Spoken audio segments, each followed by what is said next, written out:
सुवर्णदुर्ग शत्रूंनी केलेले प्राणघातक हल्ले, अंतर्गत फितुरी आणि युद्धाचे प्रचंड वादळ झेलूनही समुद्राच्या लाटांचा मारा सहन करत आजही दिमागात उभा असलेला जलदुर्ग म्हणजे सुवर्णदुर्ग. दापोलीतील आंबटवे गाव, वनन, लाडघर बीच आणि हरणे बंदर पाहून झाल्यानंतर आज आपण पाहणार आहोत समुद्रातील ऐतिहासिक सुवर्णदुर्ग किल्ला. छत्रपती शिवाजी महाराजांनी मराठा आरमाराची पायाभरणी केल्यानंतर अरबी समुद्रावर आपले वर्चस्व गाजवणाऱ्या आंग्रे घराण्याचे सुवर्णदुर्ग हे मुख्य केंद्र होते.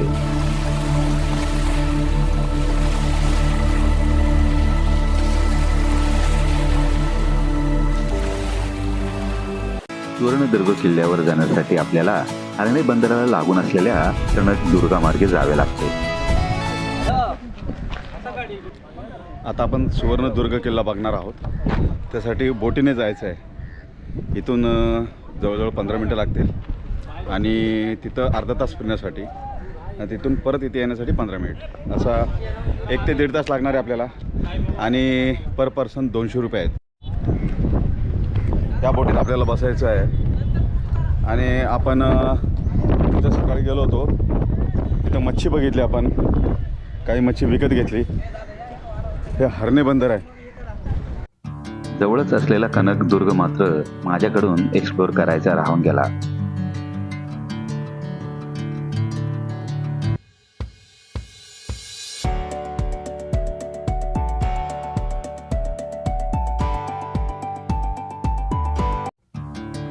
काही कोळी बांधव मासेमारी करून परतत होती.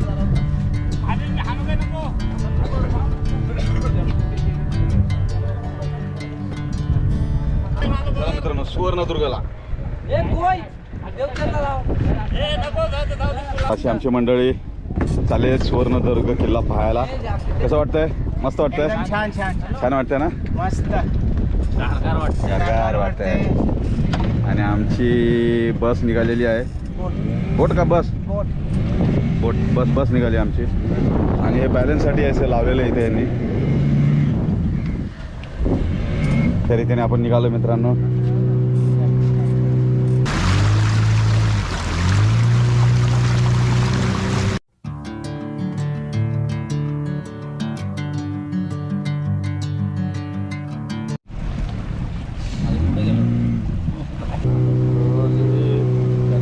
राजबोटी बघा, या लांबून छोट्या दिसत होत्यात, आता जवळून अगदी मोठ्या दिसत आहेत. खूपच सुंदर असं.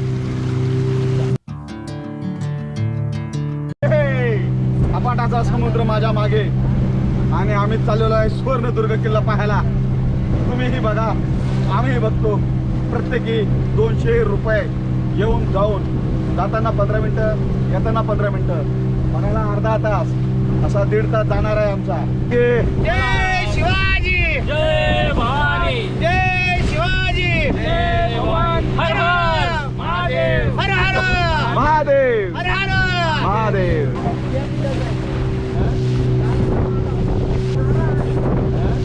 मित्रांनो, अतिशय भयानक लाट आहेत. खालीवर होत आहे आणि जीव मुठीत धरून आम्ही चाललोय. हे बघा वर खाली.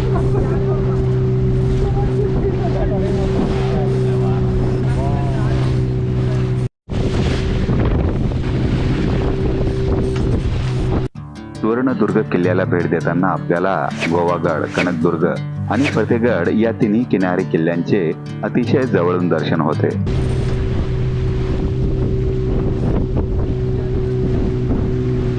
आपली नाव लागलेली आहे किल्ल्याच्या किनाऱ्याला आणि ही शिडी अशी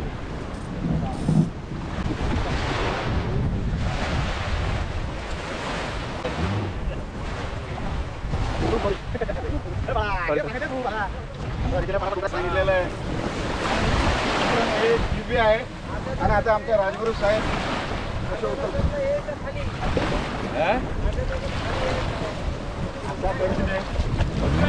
एक वेगळं दिव्य आहे मित्रांनो हे उतरणं. पण आता साहेब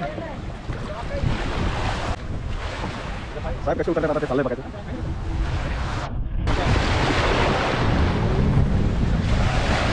मित्रांनो आपली बोट तिथे लागली. आपण इथून असं आता इथून असं आत जायचं आहे. जबरदस्त तटबंदी आहे मित्रांनो. आणि इथं बुरुज आहेत. हा एक बुरुज, हा दुसरा, हा तिसरा, येथेही आहे, या बाजूला बुरुज आहे. आणि इथून वर चढून आत जायचं आहे. डोंगरी किल्ल्यानंतर महाराजांनी 720 किलोमीटर सागरी किनाऱ्याच्या रक्षणासाठी आपले लक्ष कोकण किनारपट्टीकडे वळवले. खूपच मोठी भिंत आहे मित्रांनो. हा कदाचित दरवाजा असावा. अतिशय मोठी भिंत आहे, तुटलेल्या अवस्थेत आहे. इथे पण काही अवशेष आहेत, ते तुटलेले आहेत. इथेही मोठा बुरुज असावा. महाराजांनी समुद्रात जलदुर्गाची एक मजबूत साखळी तयार केली. इथे एक तोफ ठेवण्यात आली आहे आणि ती अर्धी तुटलेली आहे. ही जुन्या काळातली तोफ आहे आणि इथून आग देण्यासाठी होल सुद्धा आहे.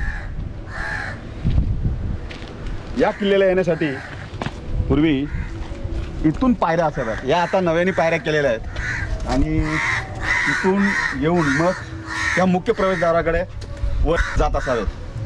आणि हे प्रवेशद्वार गोमुखी प्रकाराचे आहे, कारण की दरवाजा डायरेक्ट समोर न असता असा डाव्या हाताला आहे. किल्ल्याच्या मुख्य दरवाजावर शत्रूला थेट हल्ला करता येऊ नये म्हणून तो वळणाचा म्हणजेच गोमुखी आकाराचा बनवलेला असतो. खूप सुंदर असा कोरीव दरवाजा आहे. आणि या वास्तूसमोर मित्रांनो अशा बाटल्या फेकलेल्या आहेत. ही आपण किल्ल्याची केलेली नासधूस. महाराजांचे काही डोंगरी किल्ले मुघलांच्या ताब्यात गेले, पण त्यांच्या जलदुर्गावर औरंगजेबाच्या सैन्याला कधीही विजय मिळवता आला नाही. भिंतीत कोरलेलं मारुतीचं शिल्प आहे.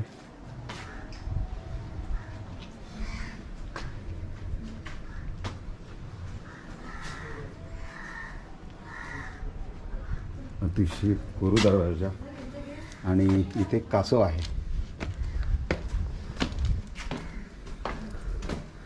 सैनिकांना पहारा देण्यासाठी ही देवडी आहे.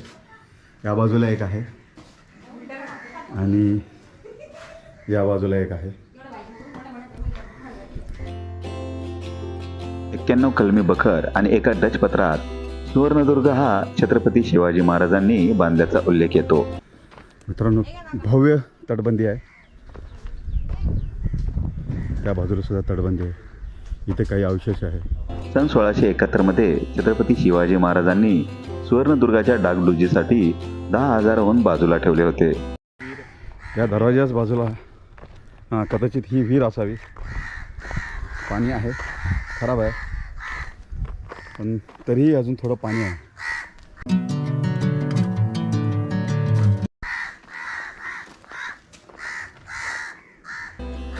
सन 1688 मध्ये सिद्धीने सुवर्णदुर्गाला वेढा घातला आणि किल्लेदार अचलोजी मोहिते याला फितूर करून आपल्या बाजूने वळवले. खोल आहे इथे. मित्रांनो हा चोर दरवाजा आहे. ही भव्य तटबंदी आहे.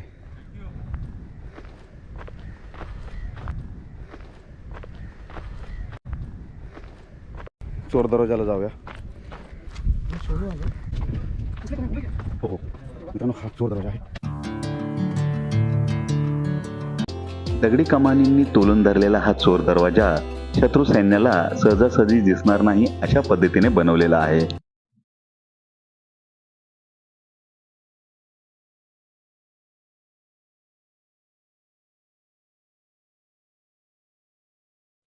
खाली उतरून दरवाजाच्या बाहेर येताच अफाट समुद्र आपल्या नजरेस पडतो. काळ्या दगडात भव्य तटबंदीची भिंत दिसते.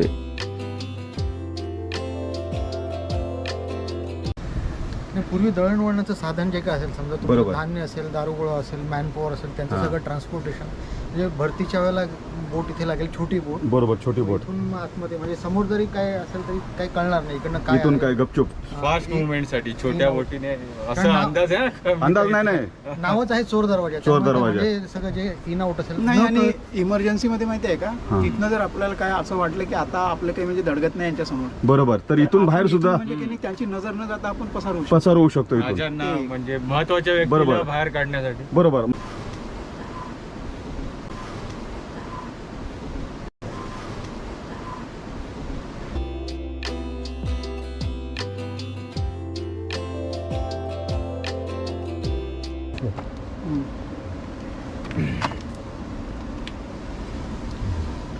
अशा प्रकारे इथपर्यंत वर आहे मित्रांनो आणि इथून आत वर जायचं आहे.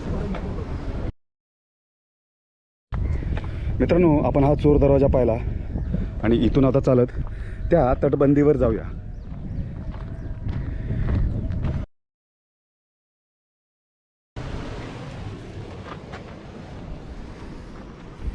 इथून तोफांचा मारा केला जात असावा. तरुण कान्होजी आंग्रे यांनी इथूर किल्लेदाराला कैद करून गडाचा ताबा घेतला. सिद्धीच्या कैदेतून शिताफीने सुटका करून घेत त्यांनी किल्ला लढवला आणि सिद्धीला वेढा उठवण्यास भाग पाडले. रुंदीला खूपच मोठी अशी तटबंदी आहे.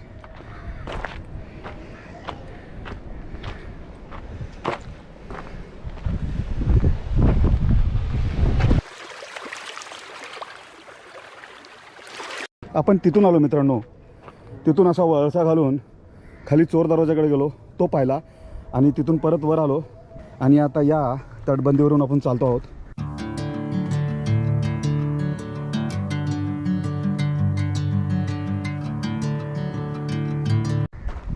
बाजूला समुद्र,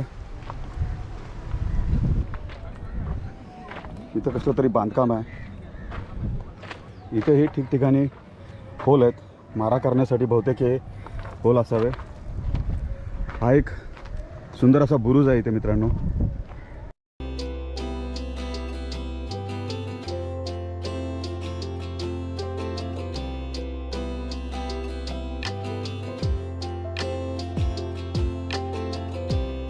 जबरदस्त व्ह्यू आहे इथून आणि इथून हे बाहेर पाहण्यासाठी मोठं असे होल्स आहेत. प्रत्येक ठिकाणी अशा मोठमोठ्या खिडक्या आहेत. इथून हत्यारे बाहेर काढून दारुगोळा समोरच्या शत्रूवर दारुगोळा फेकण्याचे काम सुद्धा केले जात असावे. अशा प्रकारची रचना या बुरुजाची आहे. कान्होजी नंतर सुवर्णदुर्गाचा ताबा संभाजी व नंतर तुळोजी आंग्रे यांच्याकडे आला. इथे हा दुसरा बुरुज आहे.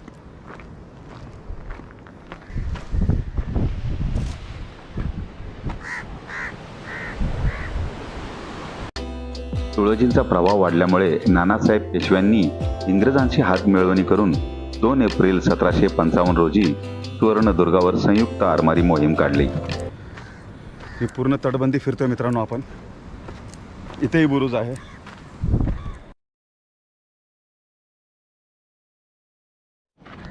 इथे एक कोठार टाईप आहे. इथे कसलं तरी कोठार असावं, असं स्क्वेअर टाईपचं आहे. दारू कोठाराने पेट घेतल्यामुळे इंग्रजांनी किल्ल्याचा दरवाजा तोडून आत प्रवेश केला आणि तुळोजींचा पराभव झाला.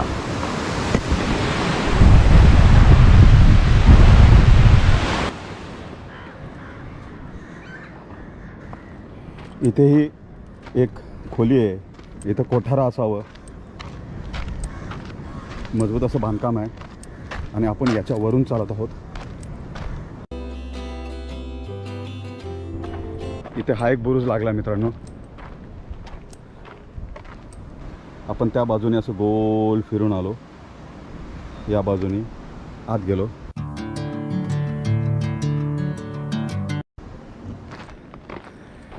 हे आपले मेंबर इथून येत आहेत, गुरुजी येत आहेत. ते वरून आपण पाहिलं एखादं धान्याचं कोठार किंवा दारुगोळा ठेवण्याची खोली असावी.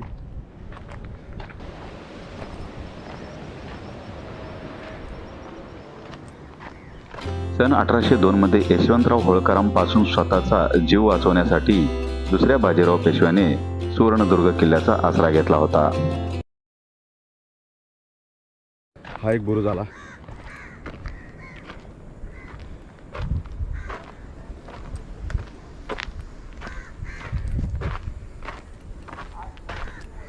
आपण असं गोल फिरत फिरत या बाजूला येत इथून आता परत पहिल्या दरवाजापर्यंत जाऊया.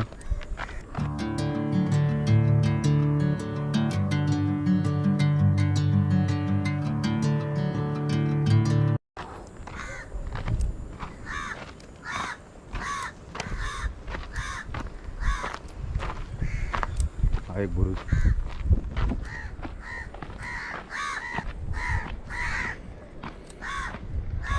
इथे सुद्धा एक खोली आहे. धान्याचं कोठार असावं. हा एक बुरुज आहे, हा एक बुरुज आहे थोडा पडलेल्या अवस्थेत आहे. आपली बोट त्या तिथे आहे. सन 1818 मध्ये इंग्रजांचा कॅप्टन कॅम्पेबल व लेफ्टनंट डॅमिनी सेटी यांनी अवघ्या 50 शिपाई आणि 30 खलाशांसह सुवर्णदुर्ग जिंकून घेतला. हे मित्रांनो, आयताकृती आहे, थोडं पाणी आहे, बाजूला सगळी बोराची झाडं आहेत. या गडावर बोराची झाडं खूप आहेत. इथं समोर ही तटबंदी आली, समोर हा भगवा.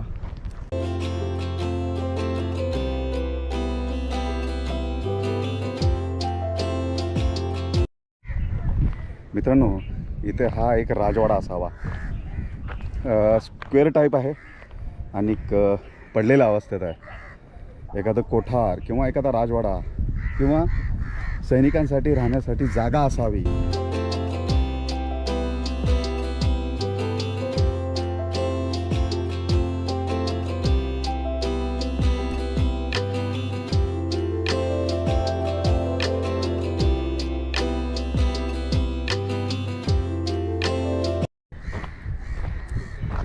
मित्रांनो, हा मुख्य दरवाजा आपण इथून आलो आणि त्याच्यावर ही अशी तटबंदी आहे. इथेही हा पडलेला अवस्थेत बुरुज आहे.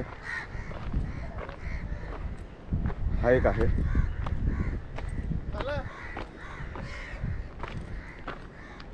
आणि आपण इथून आत आलो होतो. मित्रांनो, जवळजवळ 1 फुटाची एक पायरी आहे.